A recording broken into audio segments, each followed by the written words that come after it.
네, 감사합니다. 이제 우리 하나님 말씀 보시겠습니다. 우리 신약성경 로마서 15장 1절 말씀입니다.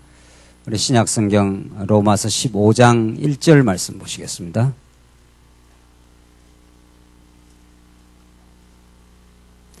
찾으신 줄 알고 봉독 드리겠습니다. 신약성경 로마서 15장 1절 말씀입니다. 우리 강한 자들이 마땅히 연약한 자들의 약점을 담당하고 자기만을 기쁘게 해서는 안 된다. 우리 각자가 이웃을 기쁘게 하여 선을 이루고 덕을 세우도록 해야 한다. 그리스도께서도 자신을 기쁘게 하지 아니하셨으니 기록되기를 주님을 비방하는 자들의 비방이 내게 미쳤습니다. 라고 하였다. 우리 지금 로마서의 이제 막바지에 나타난 복음의 말씀, 복음의 위대한 능력과 그 은혜가 우리 과거에 자기 자신을 중심으로만 살아가던 허탄한 우리 인생으로 하여금 신령한 예배, 참으로 하나님 나라의 그 기쁨의 삶을 살아가도록 하나님께서 인도해 가신다 하는 것을 우리가 지금 확인하고 있습니다. 오늘 이제 15장, 우리 아마 다음 시간 16장을 하면서 로마서 전체를 이제 마무리하게 되겠는데, 다시 언제 또 로마서 강론을 할 기회가 있을지 모르지만 로마서에 개진되고 있는 그 깊고 정말 융숭한 진리를 우리가 깊이 잘 깨달아짐으로 이 거친 세상을 살아가는데 참된 양식이 되시길 바랍니다. 우리 지금 15장에 개진되어져 가는 이 말씀은 우리가 신령한 예배 생활 가운데 첫째는 은사를 실행하는 생활 우리 확인했지 않습니까? 하나님의 뜻을 먼저 깨닫고 자신을 돌아보고 자신에게 주신 은사가 무엇인지를 잘 알게 되면 그것이 모두 교회를 섬기게 되는 그리스도의 몸된 지체를 사랑하게 되는 그러한 놀라운 교회를 섬기는 그런 삶을 살게 하신다는 거고, 두 번째가 상황에 대처하는 생활. 하나님께서는 로마 제국의 지하 속에서도 언제나 권세가 우리 교회를 탄압하고 어렵게 하더라도 우리 교회는 더욱 그 내면의 신앙을 단단하게 만들어 가신다 하는 가지를 우리 공부했습니다. 지금 우리가 14장 이제 지난 시간 오늘 15장인데 그렇게 신앙이 든든해지고 깊어지면 하나님께서 약자를 보호하게 된다. 이걸 다른 말로 말하면 근덕을 세워가는 삶이다. 교회는 여러 그 믿음의 층이 있습니다. 이미 교회 오늘 처음 나오신 신입교인도 있을 수도 있고 이미 교회의 뿌리가 되어 30년, 40년에 걸친 오랜 믿음으로 단련되고 깊은 신앙의 삶을 이미 하나님께서 이루어온 성도가 있기 때문에 교회는 여러 계층의 성도들이 더불어 삽니다. 가정과 같은 거죠. 이미 인생을 정말 오래 사신 할아버지 할머니가 있는가 하면 지금 중견 삶을 살아가는 아버지 어머니, 아주 청년이 있는가 하면 아주 어린 유아 유치부가 있을 수 있는 거죠. 그렇게 더불어 살아가기 때문에 거기에는 믿음의 청차가 있습니다. 차이도 있고 관심의 차이도 있기 마련입니다. 그래서 교회 생활을 어떻게 서로 다른 믿음의 차이, 서로 다른 은사의 차이가 조화를 이루어 가느냐 하는 건 정말 성령 하나님의 역사인 거죠. 오늘 우리 본문 14, 우리 지난 시간은 믿음이 연약한 자를 받아들이라.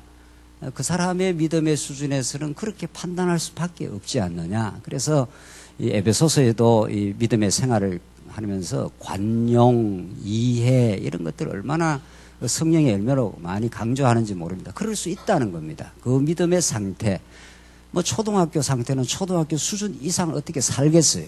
하나님께서 그런 상태를 이해하고 관용하는 것. 그래서 이제 받아들이라, 용납해라. 그 용납의 근거가 우리 자신의 인격에 있는 게 아니라 예수의 인격, 예수의 일하심에 있다 하는 것이 계속 이 기독교 윤리인데, 신앙의 삶을 권면하면서 그 근거가 우리가 이렇게 잘나고 인격적이어서 그렇게 한다, 이렇게 성경에 된 적이 한 구절도 없습니다.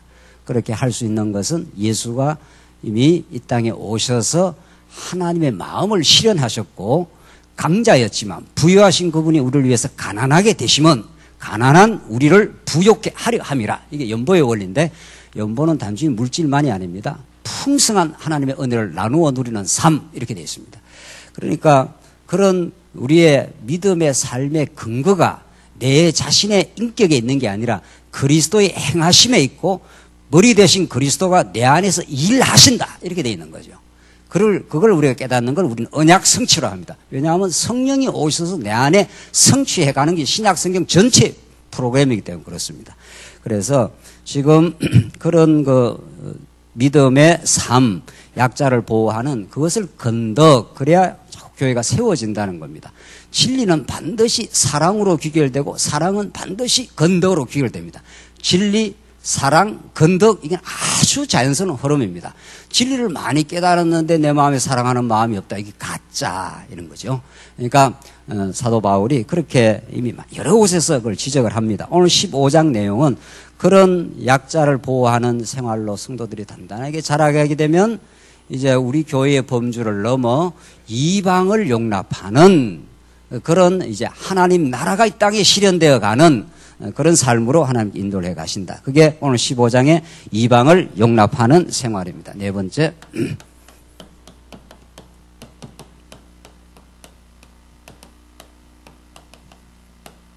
그러니까 우리가 이방을 용납해야 된다. 성경의 번역이 이제 그렇게 되어 있는데 그 번역의 그 오류입니다.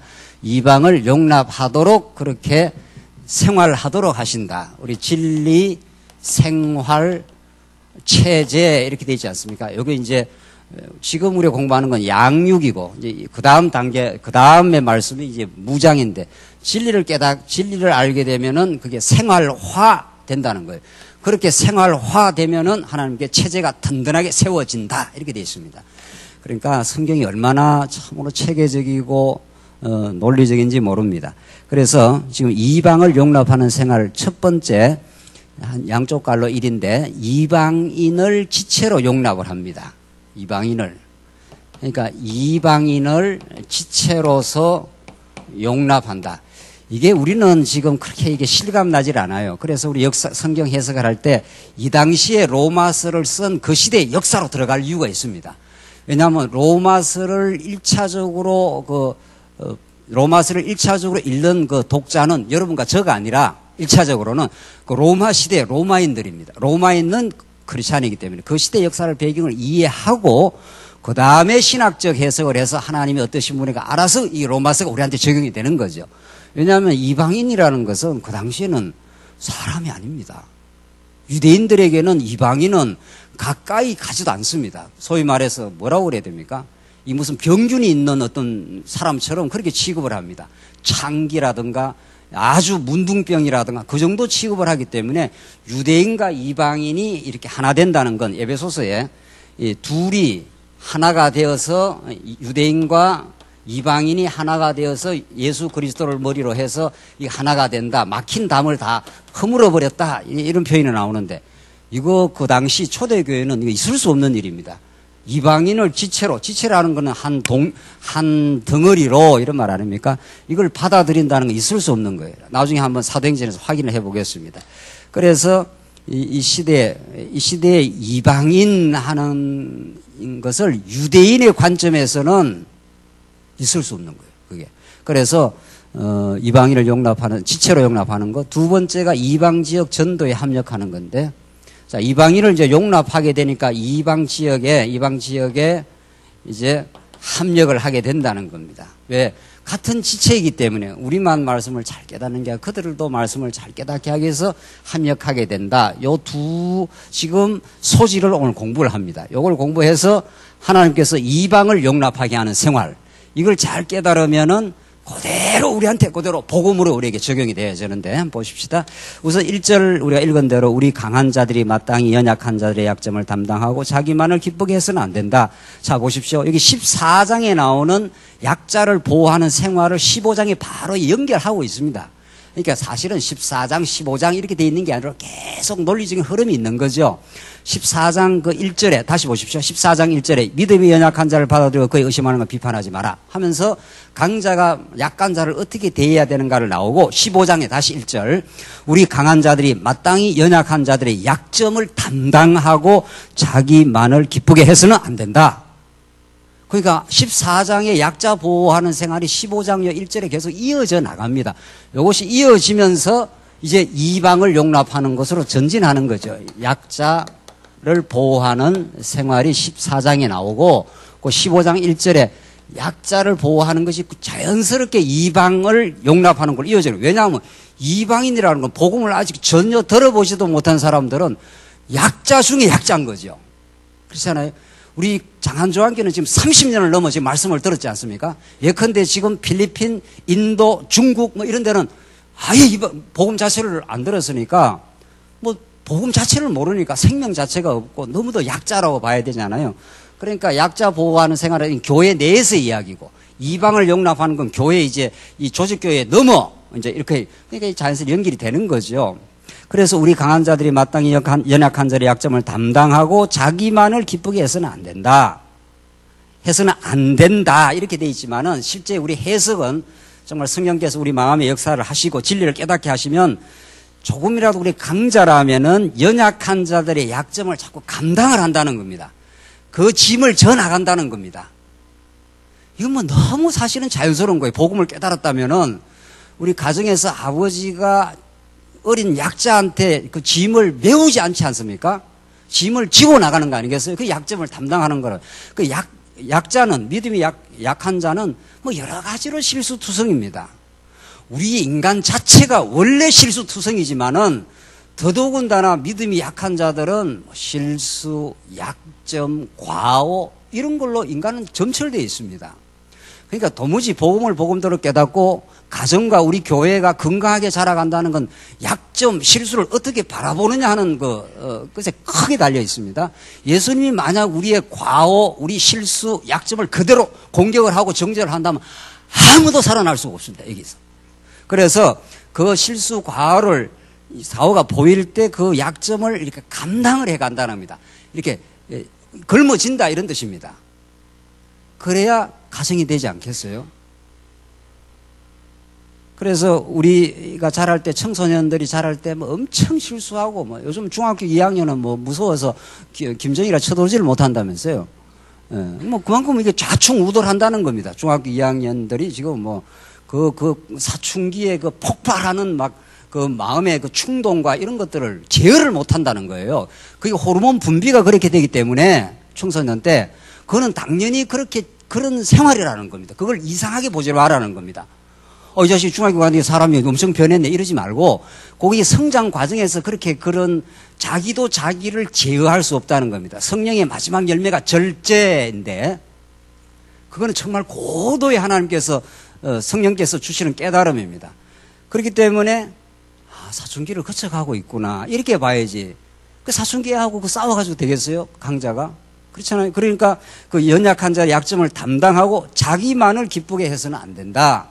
그래서 정말 그 성장해간다. 그리스도 안에서 그리스도의 표대 되신 그리스도 안에서 이렇게 우리가 자꾸 성장하고 있는 중인데 미숙하다는 것은 자꾸 자기 중심입니다. 자기를 기쁘게 하려고 어린아이일수록 신앙이 어릴수록 또 우리가 가정생활에서도 어릴수록 다 자기 중심 안에 엄마 아빠 내 이거 해줘 내 좋아하는 거 해내놔 이렇게 한단 말이죠. 이게 어린아이인 거죠. 그 어른은 점점 성장하면은 성장한다는 건 그리스도의 지체로서 그리스도의 은혜를 많이 깨달으면은 그리스도 한 분으로 이렇게 충분하다 이렇게 느낍니다. 그리스도 한 분으로 만족한다. 내가 입을 것과 먹을 것이 있은즉 사도 바울의 표현대로 입을 것과 먹을 것이 있은즉 그 충분히 자족의 비결을 깨달았다. 이런 거 아닙니까? 그렇기 때문에 예수 한 분으로 점점 충만해지기 때문에 그 다음에는 자기를 자꾸 기쁘게 하려고 하지 않습니다. 내가 어떤 일을 하고 다른 사람한테 자꾸 이렇게 인정을 받으려고 한다든가 자기를 자꾸 실현하려고 한다든가 이런 것들이 자꾸 줄어들게 되어 있습니다. 미숙할수록 자기를 기쁘게 하는 삶을 살게 되지 않나요? 그러니까 이걸 자기만을 기쁘게 해서는 안 된다. 이렇게 무슨 이게 규범이 아닙니다. 성경에 나오는 모든 명령, 모든 당위적인 말씀은 약속입니다. 언약이라는 거죠. 그 내 안에 오신 성령께서 내 안에 충만한 기쁨을 주니까 내가 원수 앞에서도 내 잔이 넘치나이다 하지 않았어요. 그게 다윗의 고백 아닙니까?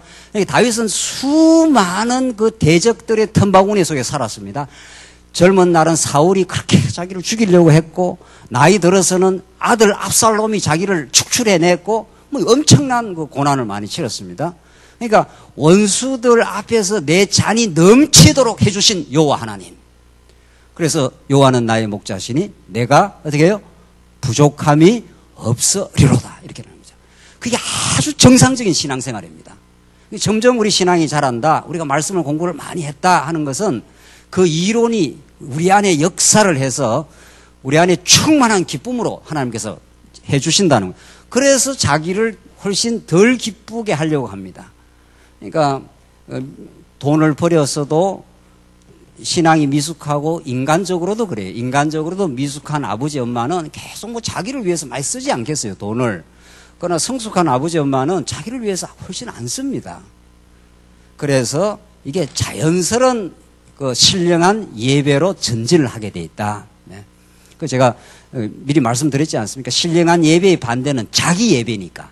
자기가 영광을 받아야 되고, 자기가 행복해야 되고, 자기가 막 자기 어떤 확장이 일어나야 된단 말이죠. 그게 얼마나 허망한 것을 깨달은 성도는 그리스도를 점점 닮아가고, 그리스도 안에서 그 표대를 향해서 전진하는 성도는 그냥 만족해요. 오늘 여러분과 제가 이렇게 교회 와서 말씀 듣고 그냥 먹을 것과 입을 것이 있은즉 그냥 참 감사하고 만족하다 이러면 충만한 겁니다. 뭐 그렇게 더 아글아글 될 일이 없어집니다, 점점. 그런 사람들이 자꾸 생겨가면 교회가 성장한다는 거 아니에요. 그래서 우리 각자가 이웃을 기쁘게 하여 선을 이루고 덕을 세우도록 해야 한다. 이거 나오잖아요. 해야 한다. 이렇게 번역은 그렇게 되어 있지만 그렇게 하도록 하나님이 내 안에서, 우리 안에서 역사하신다. 이렇게 되는 거죠. 그래서 우리 각자가 이웃을 기쁘게 하여. 그 자기 기쁨이 있는 사람이야 이웃을 기쁘게 합니다. 자기 마음이 강박하고 마음에 기쁨이 없는 사람은 다른 사람을 기쁘게 할 수 있는 내적 힘이 없습니다. 그래서 복음 하는 거 아닙니까? 복음은 굿뉴스니까. 우리에게 들려오는 좋은 소식이니까. 죽었던 우리를 예수님의 십자가에 살렸다는 소식이니까. 창세전에 하나님의 자녀로 우리를 이미 삼았다는 너무도 놀라운 소식이니까. 그 사람은 왜 음악을 좋아합니까? 우리 인간 안에서는 아름다운 음악을 만들어낼 수가 없어서 그렇습니다. 인간의 내면은 예수님이 가르치는 대로 시기, 분노, 탐욕, 음란, 내 안에서 들려오는 내면의 목소리는 언제나 그런 더러운 소리가 많기 때문에 자꾸 밖에서 음악도 듣고 싶어 하는 거 아닙니까? 음악보다 더 좋은 음악, 복음의 음악입니다. 우리 인간은 밖에서 뭐가 자꾸 들려와야 합니다. 자꾸 좋은 소식이, 하늘에서 신령한 소식이 자꾸. 그래서 애들한테 자랄 때 자장가를 예쁘게 아름답게 많이 들려주면 그게 아이의 귀에 각인이 되어서 그렇게 살아간다는 겁니다. 그래서 우리는 듣는 존재입니다. 실제로 말하는 존재가 아닙니다. 하나님 앞에서 말씀을 순종한다. 순종이라는 그 어원이 경청 그런 뜻입니다. 하나님 말씀 자꾸 이렇게 듣는다는 겁니다. 그 말씀만 제대로 들리면 모든 마음의 평화가 찾아오고 그렇게 됩니다. 그래서 이웃을 기쁘게 자꾸 하게 되겠죠. 그리고 선을 이루죠. 이때 선, 하나님이 기뻐하시는 선이고 덕을 세우도록 한다. 하나님이 기뻐하시는 선을 추구하는 사람은 반드시 교회를 세워가게 됩니다. 자, 마지막이 다섯 번째가 교회를 세워가는 생활. 이렇게. 그러니까 이런 순서를 따라가면서 마지막 16자에 가면은 건덕, 교회가 자꾸 이렇게 세워지도록 하나님께서 하신다. 이런 뜻입니다. 그래서 지금 우리가 1절로 3절 조금 더 보입시다. 3절. 그리스도께서도 자신을 기쁘게 하지 아니하셨으니. 나오지 않습니까? 우리가 자신을 기쁘게 하지 않고 이웃을 기쁘게 하는 생활을 해가는 근거가 어디에 있느냐 이 말입니다. 우리가 그렇게 인격이 좋아서 그렇게 하느냐 이 말입니다. 그래서 유교, 불교는 자꾸 우리 자신을 수행을 해서 우리 자신의 더러운 걸 닦아내가지고 우리 자신이 군자가 되어라 이런 뜻입니다.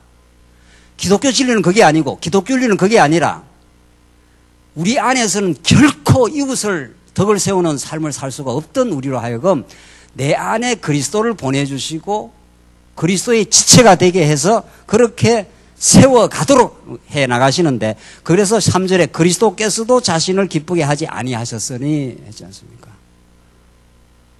그리스도는 무한한 영광스러운 분인데 그 그리스도도 자기를 기쁘게 하려고 이 땅에 찾아온 게 아니라 우리 택한 성도들을 기쁘게 하려고 이 땅에 찾아오셔서 십자가에 죽기까지 고난의 죽음을 치렀다 이런 뜻입니다. 그래서 교회는 사랑의 수고가 없이 교회가 성장할 수가 없습니다. 진리는 반드시 사랑으로 이어지고 그 사랑은 반드시 수고로 이어져서 교회가 세워져 가겠죠. 이거는 필연적인 순서입니다. 우리가 진리를 많이 이렇게 깨달아가고 있지 않습니까? 정말. 네. 많은 그 공부를 하면서 진리를 깨닫지 않습니까? 그 진리 공부가 우리 안에서 풍성한 사랑으로 이어져서 사람은 자기 유익을 굳이 아니하며 오늘 이 본문의 말씀이 로마서 고린도전서에서 그대로 또 이어져 나갑니다. 자기를 기쁘게 안 한다 이 말입니다. 그렇게 자기를 기쁘게 할 일이 없어졌다 점점. 그러니까 자꾸 타자를 기쁘게 하고 우리 지체들을 섬길 마음이 자꾸 생긴다는 거죠. 그러니까 예수님이 그렇게 하셨다는 겁니다. 예수님이 자기를 기쁘게 하지 않았으니 기록되기를 주님을 비방하는 자들의 비방이 내게 미쳤습니다 라고 하였다. 오히려 죄인들의 비방 속으로 내려왔다. 이 엄청난 이게 어려움을 겪은 거죠. 예수님이 고난을 받고 침배점을 당하고 오히려 비방을 경험하고. 그러면 예수님이 오실 필요가 없죠. 하늘 보좌에 계시면 그분은 너무도 영광스러운 분이고 모든 존재자가 그분에게 영광과 찬송을 돌릴 터인데 오히려 그분은 우리 택한 백성을 너무도 극진하게 사랑하사 오히려 비방 속으로 들어왔다 이런 뜻입니다. 죽음의 그 자리까지 들어왔다 이런 뜻 아닙니까? 이걸 복음이라 그런다는 거예요. 그러니까 하나님이 영원히 우리를 사랑하셔요.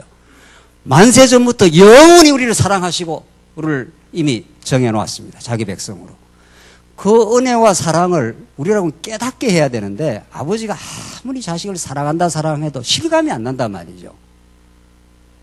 자식 입장에서는 그 말로만 해가지고는 그러니까 아버지가 그 자식을 섬기기 위해서 자식을 세워가기 위해서 밖에 나와서 엄청난 고생을 하지 않습니까? 우리 부모들이 전부.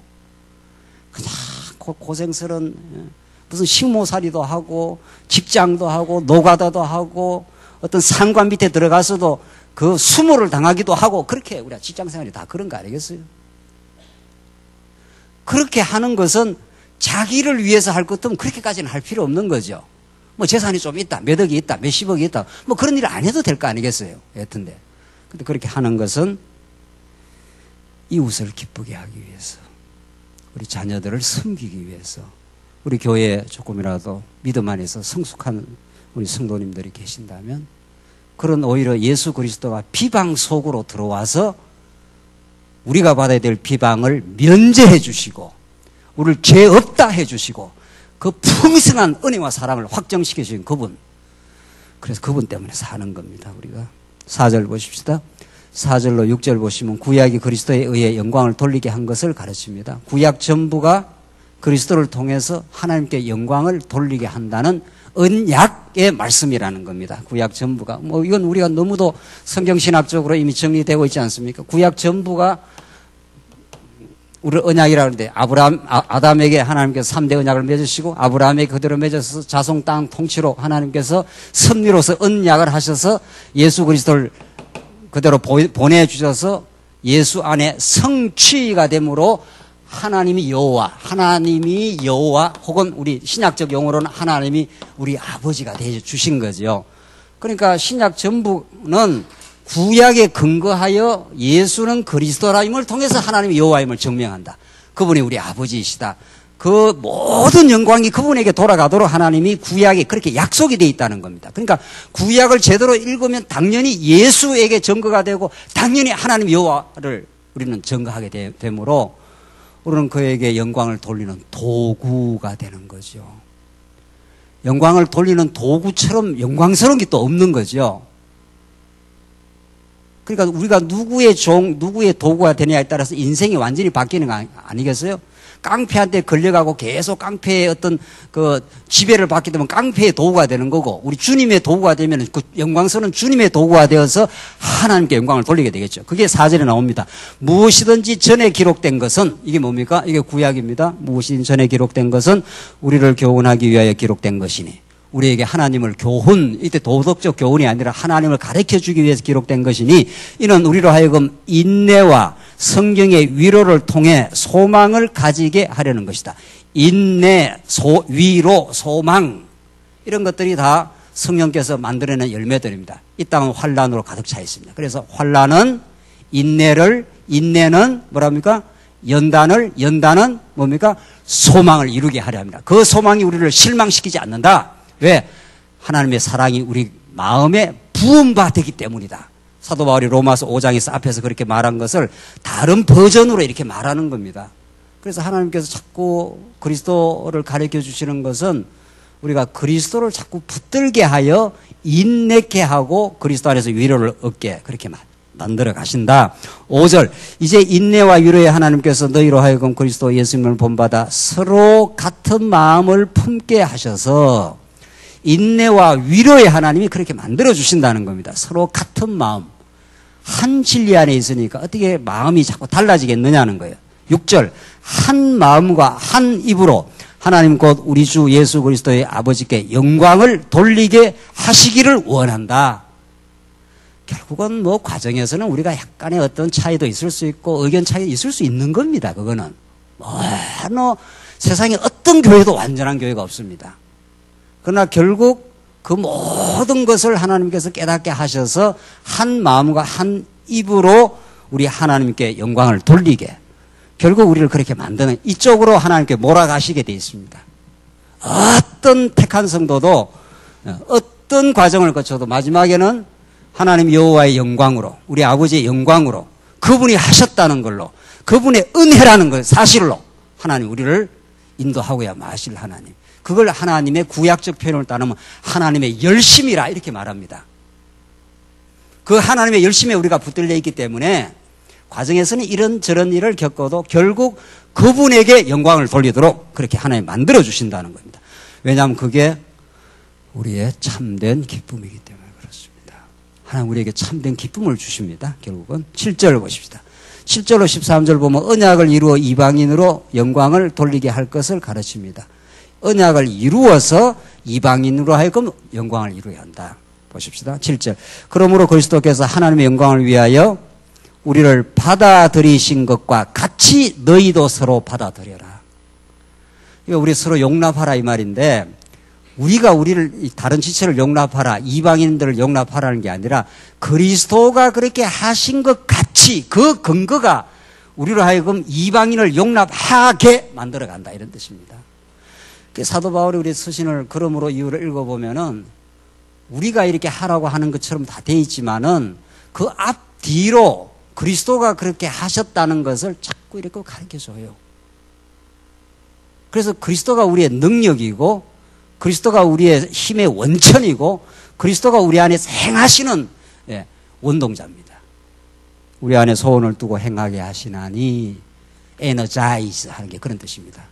우리 안에 소원을 두고 행하게 하는 말이 그 어원적으로 그 에너자이즈 막 힘을 공급해 준다 이런 뜻입니다. 행하게 그렇게 만들어 준다는 겁니다. 이 간단하지 않죠, 진짜. 이 간단하지 않는 말씀이고 그래서 우리가 할 수 없는 말씀이고 성령이 내 안에서 하시는 일입니다. 8절 내가 말하는데 그리스도께서 하나님의 진실하심을 위하여 하나님의 진실하심 하나님의 언약의 신실하심 신실하심 진실하심 다 맥락이 같은 말입니다. 그 위하여 할례자의 종이 되셨으니 이는 조상들에게 주신 약속들을 확정하시고 조상들에 주신 약속, 구약의 약속을 확정하시고 9절 이방인들로 하여금 그 긍휼하심을 인하여 하나님께 영광을 돌리게 하려는 것이다. 그러니까 이방인들도 유대인뿐만 아니고 이제 이방인들도 그 긍휼하심을 인하여 하나님께 영광을 돌리게 그렇게 만들어주는데 이제 구약 근거를 갖다 댑니다. 기록된 것과 같으니 이름으로 내가 이방인들 가운데서 주님을 찬양하고 주님의 이름을 찬송합니다. 이 시편입니다. 좀 더 보십시다. 10절 또 이방인들아 주님의 백성과 함께 기뻐하여라.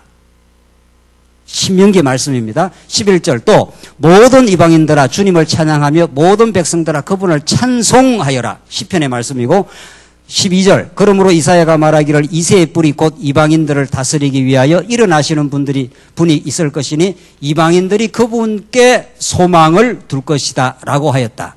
자 이렇게 해서 네 구약의 그 시편, 이사야, 신명기 이런 말씀들을 근거로 해서 이게 예언 아닙니까? 이게 시편도 예언입니다.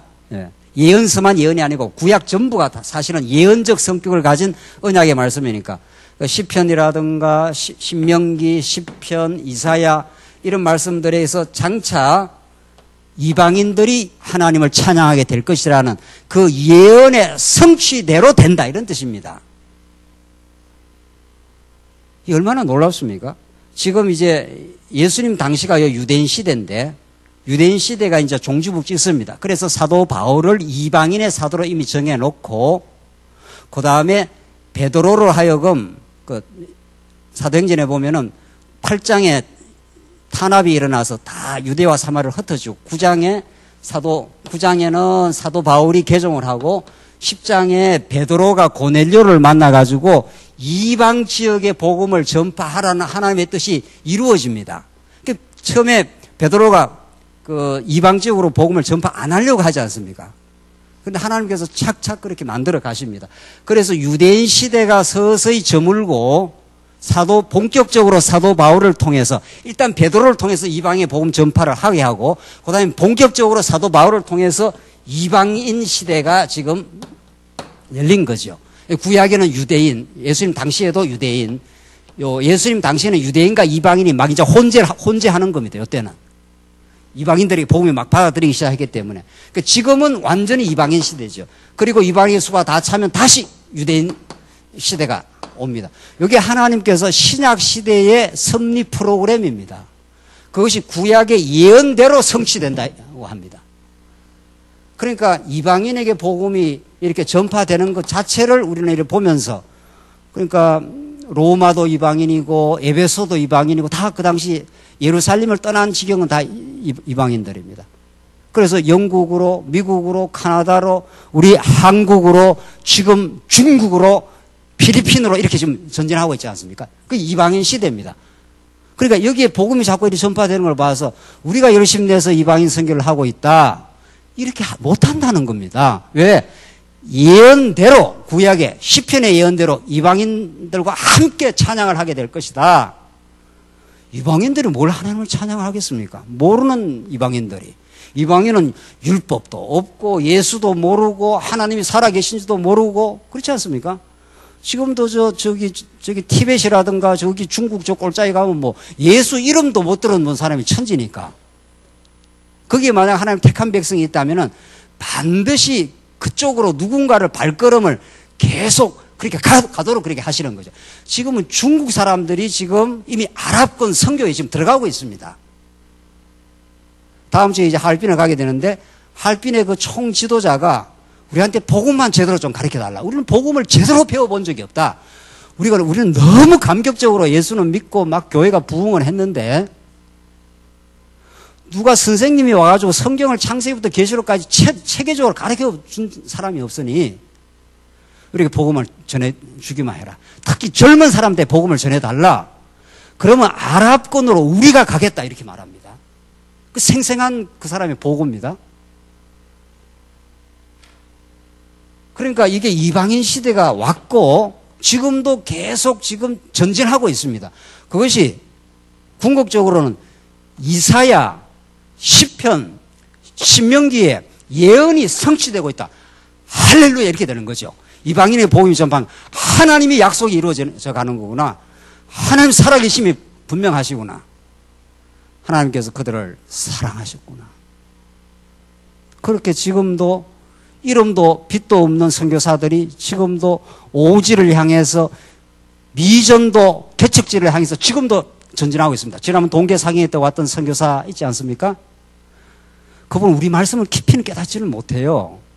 여러 차례 제가 복음들이 전하고 했는데 그냥 건전하다 이 정도는 알지 아직 이 깊이 내용은 잘 모릅니다. 그런데 하나님께서 그런 사람들을 통해서도 중국 오지로 여러 지역으로 지금 파고들어가면서 복음을 전합니다. 그 사람들을 우리는 나무래거나 너희들이 복음을 뭐 알아 이렇게 폄하할 그런 사람들이 아닙니다. 우리가 그 사람들도 다 고생하고 사명을 가지고 뛰어들고 복음을 전해줍니다.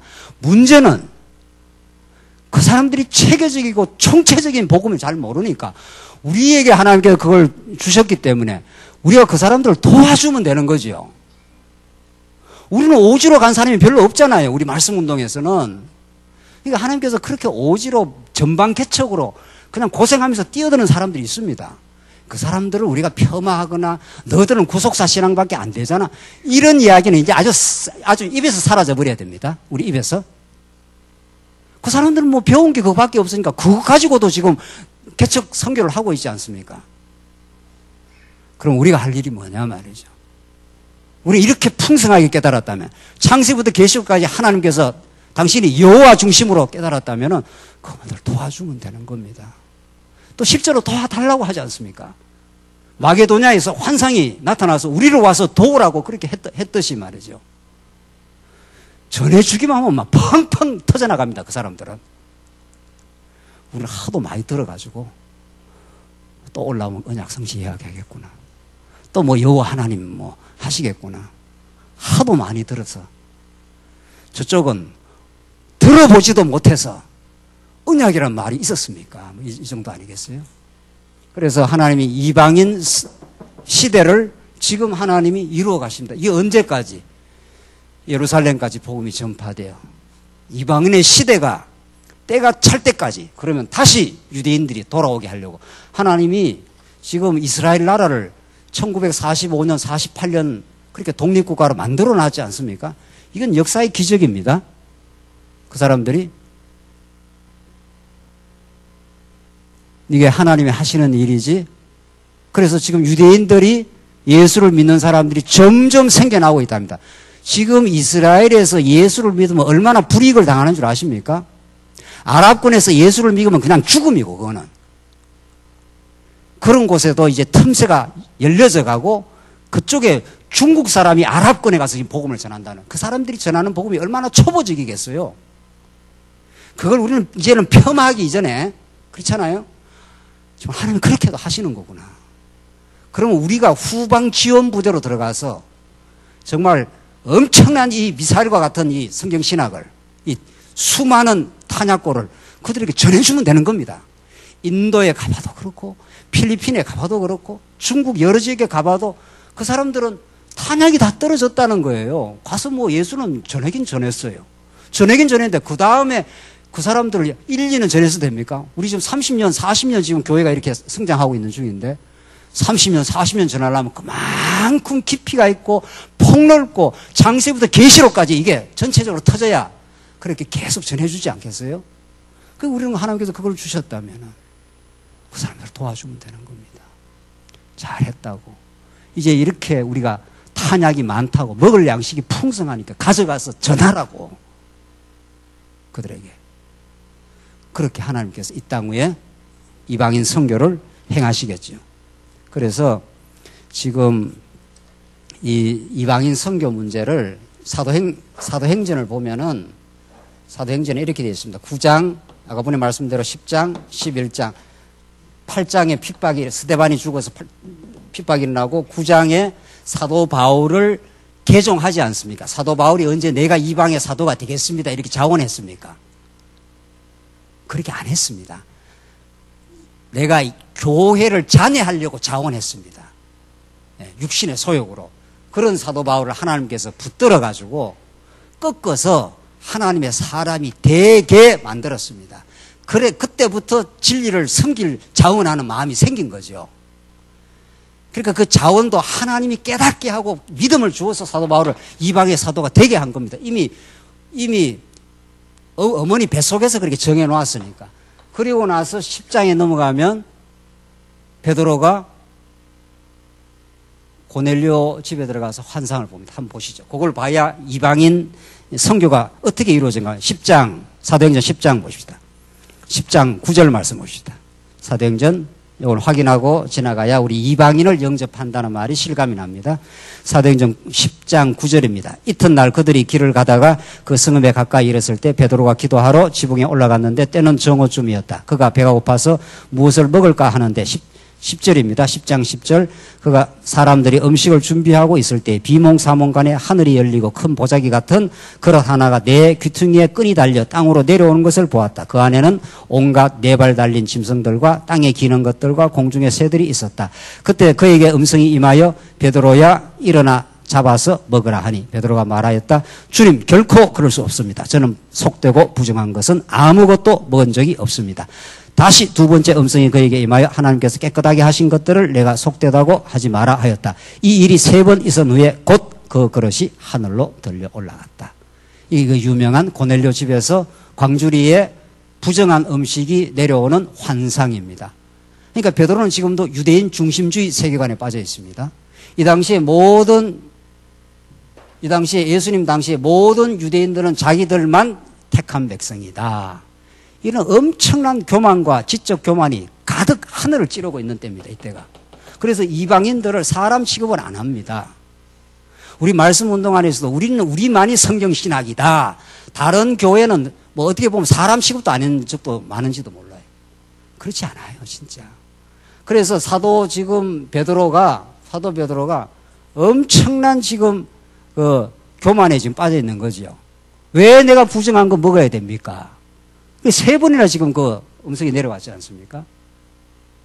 이만큼 이 당시 유대인들은 자기들이 마치 택한 백성이라는 착각 때문에, 그게 마치 자기들의 우월함 때문에 이방인들을 아주 개돼지 취급하던 그런 시대입니다. 조금 더 보십시오. 그래서 하나님께서 지금 먹으라고 이렇게 이제 하나님 음성을 내려준 거죠. 그 다음 23절 보십시다. 그러자 그가 그들을 안으로 청하여 머물게 하였다. 이튿날 베드로가 일어나서 그들과 함께 떠났으며 요바에 있던 형제 몇 명도 그와 함께 갔다. 그 다음날 그가 가이사라에 들어가자 고넬료가 자기의 친척들과 가까운 친구들을 불러놓고 그들을 기다리고 있다가 베드로가 들어갈 때 그를 맞이하여 발 앞에 엎드려 절하였다. 베드로가 그를 일으키며 말하기를 일어나라, 나도 역시 사람이다 하고 그와 함께 말하며 들어갈 때 많은 사람들이 모여 있는 것을 보았다. 베드로가 그들에게 말하기를 유대인이 이방인과 교제하거나 가까이 하는 것이 금지된 것인 줄을 너희도 알 것이다. 그러나 나오지 않습니까? 이게 이 당시의 가치관이었습니다. 사람은 가치관대로 사는데 어디 유대인하고 지금 같이 식사를 하느냐 말이죠. 저 개돼지 같은 인간들하고 이런 식이죠.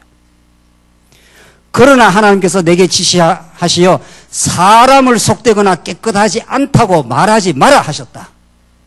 이게 사도행전 10장에 나타나는 이제 이방인 선교로 11장부터 본격적으로 시작을 하는데, 자, 하나님께서 보십시다.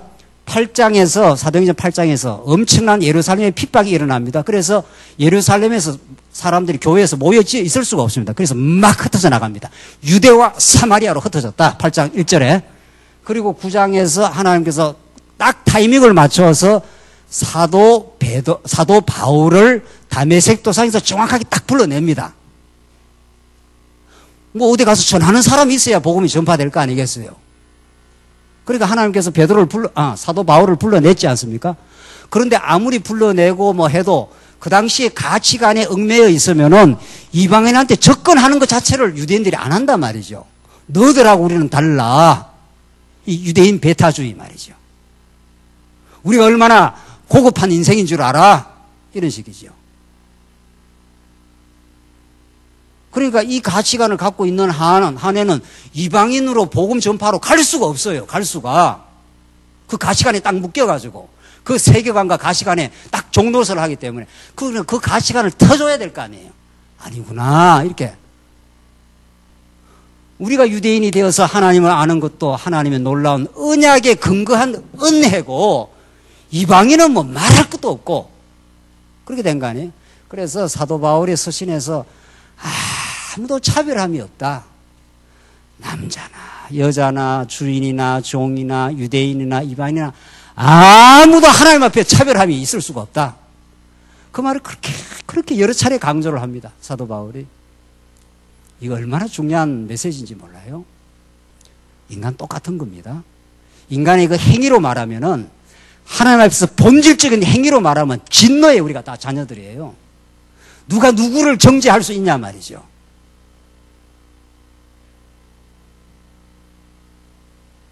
그래서 사도 바울을 개종시키고 베드로에게 하늘에서 광주리에서 그 속된 음식이 나온 거예요. 그게 유대인들은 뭐 안 먹는 거 아니겠어요? 유대 율법에 따르면 뭐 4발 달린 짐승 뭐 이런 거 먹지 말라는 거 아니겠어요? 그래서 베드로가 자기가 굉장히 깨끗한 인생으로 그걸 지키면 굉장히 성결한 걸로 그렇게 착각을 했습니다. 베드로가.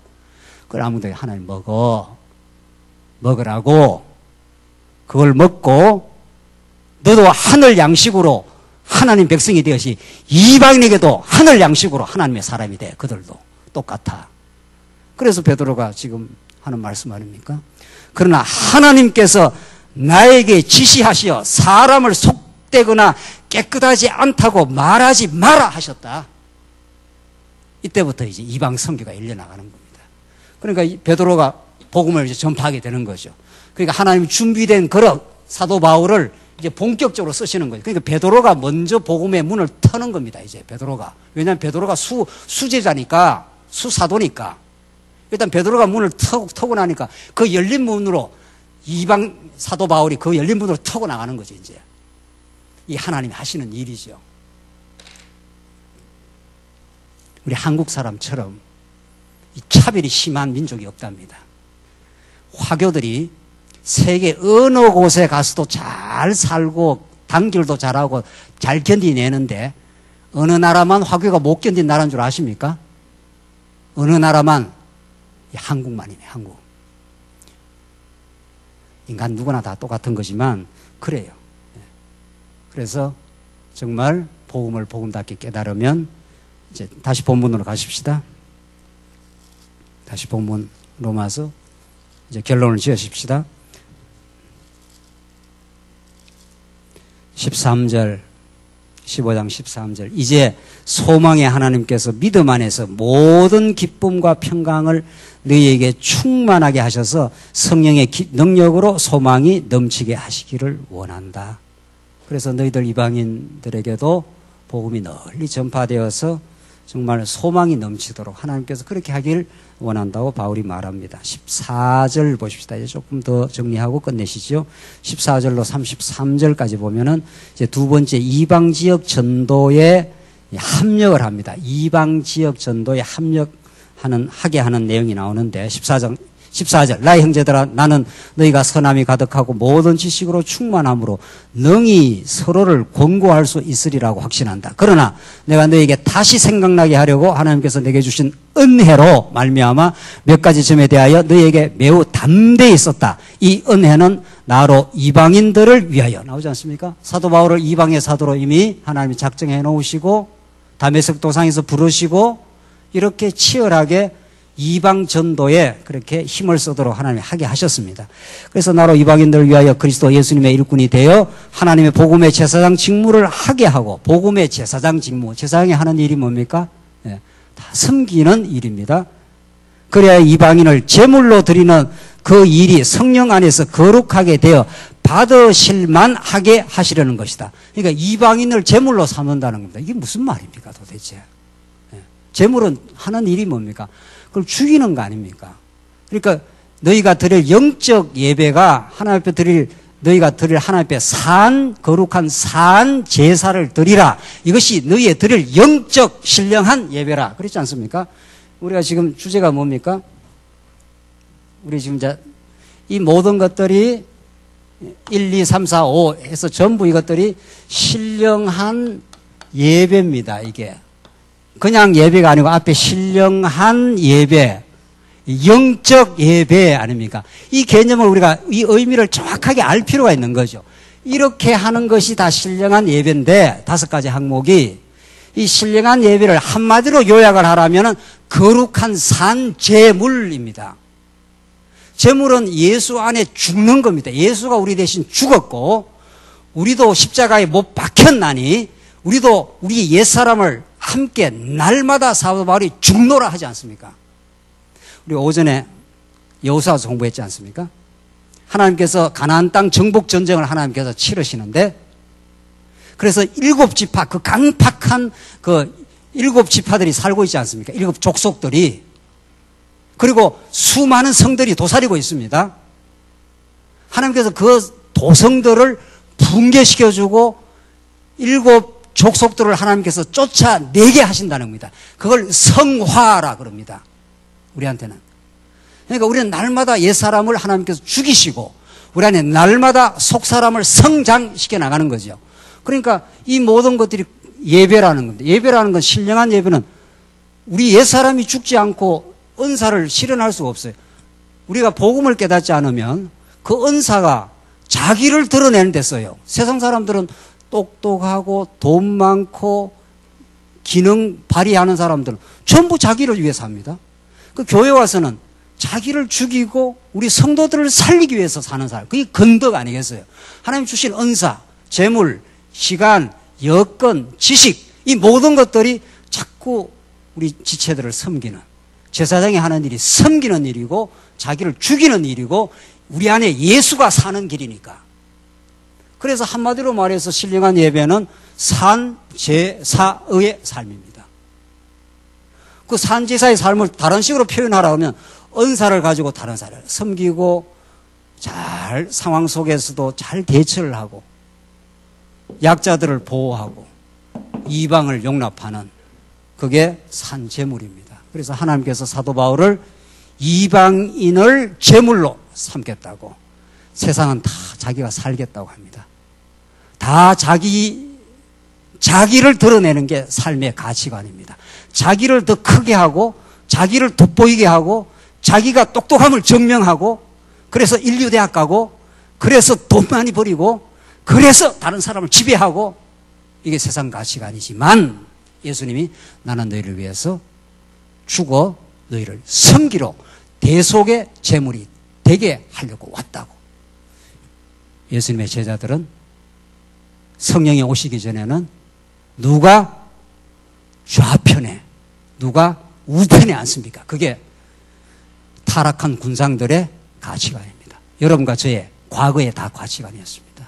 이제는 예수 안에서 우리는 옛사람은 죽었고 이제 예수 안에서 부활의 생명을 따라서 새 사람이 살아나서 오히려 약할 때 강함을 알고 강한 게 진짜 강한 게 아니라는 걸 알고 예수만이 우리의 강함이 되어 주시고 우리는 예수 안에 날마다 죽어가는 생활을 하다 보면 우리 지체들이 살아나는, 부모가 뼈골이 다 빠져서 그렇게 고생하고 사랑의 쑥으로 죽어가면은 자녀들이 잘 성장을 한답니다. 사랑하는 성도님들, 오늘 본문의 이방을 용납하고 이방 교회를 합력하는 이 거룩한 생활은 제물의 삶입니다. 그리스도와 함께 여러분과 제가 죽고 또 죽는 삶을 사노라면 우리 안에서 우리 주위에 참된 생명의 부활의 역사가 일어날 겁니다. 기도하십시다. 자비하신 하나님 아버지, 은혜를 감사합니다. 오늘 우리를 하여금 참 거룩한 산 제사의 삶으로 인도하셔서 감사합니다. 그리스도 안에서 더 옛사람을 죽여주시고 우리 안에 그리스도만 존귀케 되게 하시옵소서. 예수님 이름으로 기도하옵나이다. 아멘.